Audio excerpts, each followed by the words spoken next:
Boy ingia, acha niongee na brother yangu hapa. Brother, naona unatulia unakunywa kinywaji hapa. Nimeona tu imetulia hapo kwa fridge. Nikaamua tu nikunywa. Kuna kitu tamu kai. Sasa unajua hii drink ilikuwa inakaa kwa fridge peke yake kwa sababu nilikuwa nimepewa jana na mchawi dawa ndio niweke na mpenzi wangu anipende zaidi. Acha bwana. Hakuna kitu tamu kaa hii kitu bwana. Mama. Haya basi, nimekuonya. Leo nikuulize. Kuna nguo umebakisha huko ndani nikufulie. Nguo? Kwani tangu lini unanifulia nguo? Unajua? Ni upendo tu. Upendo? Unajua saa hii nimemaliza. Si unaona nimemaliza kukuoshea vyombo, nikakupikia.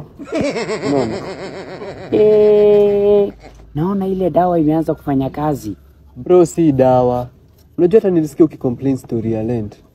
Unajua sasa nataka aje? Uko Phoenix wanapatiana logbook loans. Niende niwapelekee logbook yangu, wanipe loan, nikupe ulipe nyumba. Mimi nitaachwa nikilipa. In 2 hours hivi washanipatia hiyo loan.